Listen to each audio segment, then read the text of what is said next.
qui accomplissent ce travail accessoirement à leurs obligations professionnelles. La lutte pour la sauvegarde des deniers publics sera menée de façon rigoureuse, dans le respect de la présomption d'innocence, des droits de la défense et des prérogatives de chaque acteur judiciaire. Je vous remercie.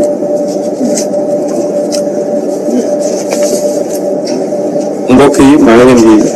di nuyu ci seen tur ak seen sant di remercier monsieur le procureur général moom mi nga xam ne moo ñu gunge ci waxtaan bi di remercier également l'ensemble des acteurs de la presse yi nga xam ne ñu ngi fi teew.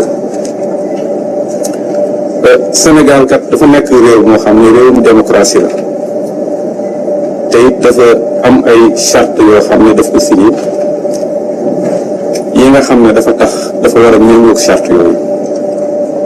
te bu loolu passé nag dañu nekk réew moo xam ne dañu bëgg toujours nekk état de droit maanaam réew moo xam ne ci yoon lay dox ci yoon lay tënk loolu ñu dolli ci ne boo nekkee état de droit da ngay bëgg toujours di préserver li nga xam ne mooy koom-koom réew mi alalu réew mi nga di ko saytu di ko protéger loolu moo tax kilifa yi suñu kilifa réew yi bi ñu demee ba diir ñu jàpp ne maanaam lépp loo xam ne pour xeex mbirum ger wala loo xam ne dafay salfaañe alalu réew mi pour ñu xeex ko xeex bu efficace dañuy jël benn branche boo xam ne nii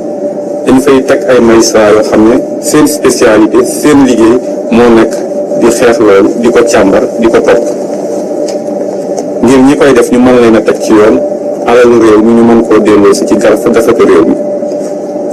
loolu moo tax ñu voté la loi sur le pôle judiciaire financier pour boobu nag li ko tax a jóg wax naa ko léegi mooy topp képp kuy nasaxal alalu réew mi wala alalu jàmbur yi pour que ñu àtte la maanaam ñu saytu ko ñu àtte la teg la ci yoon bu fekkee yoon dafa la war a daan ñu daan la bu fekkee yoon dafa la war a setal ñu setal la loolu nag bi ko yoon tegee am na ay compétences yoo xam ne pôle judiciaire financier bi dafa am ñu bokkal ak yeneen naataangoo tribunaux yi nga xam ne ñoo fi nekk ak procureur yi nga xam ne ñoo fi nekk ñoom lañ fi fekk waaye am na itam ay pàcc yoo xam ne ci pôle judiciaire bi rek lañu ko féetale nga xam ne ñoom rek ñoom ñooy topp loolu moo tax bi ñu installé pôle bi depuis le 17 septembre 2024 enquête yu bëree bëri jot nañ ko ubbi am na ci yoo xam ne ñu ngi ko confié woon section de recherche yooyu yi nga xam ne ñoo ci des enquête yooyu dinañu ko boucler fii ak weeru avril bii di dee bu neexee yàlla am na ci bu ñu joxoon section de recherche Thiès boobu fii ak suba dinañu ko boucler ndax fii mu ne nii am na ñoo xam ne ñu ngi leen téye ngir loolu am na bu ñu joxoon section de recherche également bu Saint-Louis ñu ngi ci liggéey boobu mais yu bëri yu am solo joxoon nañ ko dikk ñoom def nañu liggéey bi li ci ëpp ba boucler ko jébbal ko procureur ba procureur en fait saisir juge d'instruction yi loolu moo tax sax bi ñu jotee référé Cour des comptes bi ñu càmbar ko def ay lettre de saisine daal di saisir la division des investigations criminelles pour que enquête yi war ci loolu rapport Cour des comptes bi cette unité d'enquête laa def ko boobu ak léegi maanaam bi ñu installé pôle bi ak léegi jàppagum nañ fi lu mat ñaar téeméeri nit ak juróom-benn fukk ak ñaar ñu indi leen présenté leen procureur ñu jébbal leen juge d'instruction wala ñu àtte leen nit ñooñu ñu arrêté ñëpp nag ñu ngi leen arrêté ci lim bu mat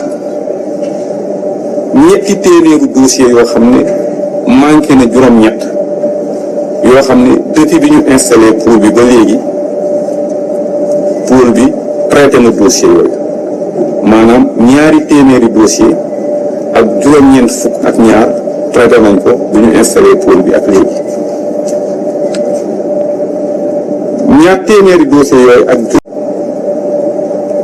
ñeent fukk ak ñaar yoo xam ne mu ngi jóge ci unité d'enquête yi am na téeméer ak am na fukki titre foncier yoo xam ne ñu ngi nekk diggante Rufisque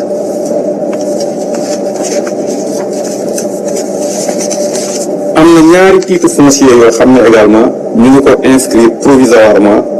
au nom de l'État maanaam tur yi mu nekkoon jëlee nañ ko ci inscrire ko ci turu État de façon provisoire am na ay gaal ak ay moteur yoo xam ne saisir nañ ko yoo xam ne ci affaire immigration clandestine bi lañu ko jàppe loolu mooy bien yi nga xam ne lu ñu jot a saisir la ci suñu liggéey ci mbirum alal mi nga xam ne dugg na ci keesu état bi am na ñaari weer da jàkkaarloo woon na ak RTS ma ne bi ñu installé pôle bi ak léegi am na ñaari milliards ak genn wàll boo xam ne lii saisir nañ ko lii ay nit cautionné nañ ko ñu dugal ko ci keesu nguur gi tey jii bi may wax ak yéen li nga xam ne saisir nañ ko ci alal wala nit ñi cautionné ko au niveau du pôle judiciaire financier mu ngi toll ci 15 milliards tey fi may wax ak yéen loolu nag ñu ngi ko def ci juróom-ñaari weer li ma bëgg a wax rek pour ma terminer mooy maanaam xeex mbirum Google dafa nekk loo xam ne dafa laaj tuuti temps waaye dafa laaj itam ñi nga xam ne ñoom la ñu dénk lool ñu am taxawaay bu mat sëkk ndax ñi nga xam ne ñoom la ñuy topp duñu kenn ñaar duñu kenn duñu ñaar ñu bari lañ te li ëpp ñoom ñëpp duñu nekk ci benn place ndax léeg-léeg ki nga xam ne mu ngi jële fii alal ji ci réew mi fa mu koy denc fu sori réew mi lay doon maanaam nay nekk toujours à l'étranger li ci ëpp te ñooñu ñi koy def ak ñalla ñeneen koy defal dafa doon ñoo xam ne seen xam-xam dafa màcc ci denc ci alal ju ñu dugal waaye nag loolu yëpp tax na ba élément yooyu nga xam ne xaalis yi nga xam ne dañu koy dugal denc ko bitim réew lii mën a tax ñu jot ci mooy juge d'instruction yi il faut ñu liggéey ak juge d'instruction yi nga xam ne ñu ngi nekk ci bitim réew pour ñu jàppale leen ci liggéey bi maanaam pour mën a récupérer maanaam gis ba pare récupérer alal yi nga xam ne ñu ngi nekk bitim réew ñooñu nag wax dëgg yàlla ay juge d'instruction yoo xam ne ñu ngi nekk ci bitim réew ñooy def seen liggéey te ñun mënuñu leen a forcer donc loolu moo tax léeg-léeg dina xaw a jël tuuti temps mais jafe-jafe yooyu ak nu mu mënti mel ak nu mu mën a toll li nga xam ne moo tax ñu teg ñu fi mooy ñi xeex maanaam saytu alalu réew mi sàmm ko ñoŋal ko dinañu ko def ak ni mu ware ak détermination bi nga xam ne moo ci war luñ ci mën a def it nag dinañu fexe lépp ñu teg ko ci yoon maanaam lépp luy àq ak yelleef nit ñi nga xam ne ñoom la ñuy topp dinañ leen koy respecter lépp luy àq ak yelleef différents acteurs yi nga xam ne ñu ngi intervenir ci procès yooyu aussi loolu dinañu leen ko fexe ñu respecter leen ko maa ngi leen di gërëm leen sant merci. Je suis interpellé par deux questions. La première est relative au questionnement. Pourquoi certains en ont bénéficié? Du moins, on a donné une suite favorable parce qu'ils ont cautionné. Et pourquoi pour d'autres, la suite n'a pas été favorable? C'est la première question qui m'interpelle et qui a été largement répondue par monsieur le procureur de la République, le tribunal de grande instance de Dakar. Je dois simplement ajouter que le cautionnement, comme une des conditions de la mise en liberté provisoire d'un placement sous contrôle judiciaire, obéit à des règles, obéit à un certain nombre de conditions. toutes les fois que le ministère public a estimé que les conditions ont été remplies relativement au cautionnement afin de bénéficier d'une liberté provisoire ou d'un placement sous contrôle judiciaire, une suite favorable a été donnée. Mais toutes les fois que nous avons estimé que les conditions ne sont pas réunies, nous nous sommes opposés. Et le juge d'instruction, dans l'un ou dans l'autre cas, a également estimé prendre des ordonnances, en fait, qui, à son avis, sont conformes aux dispositions du Code de procédure pénale dans un sens ou dans un autre. Donc, ce sont les quelques éclaircissements que je voudrais apporter par rapport au cautionnement.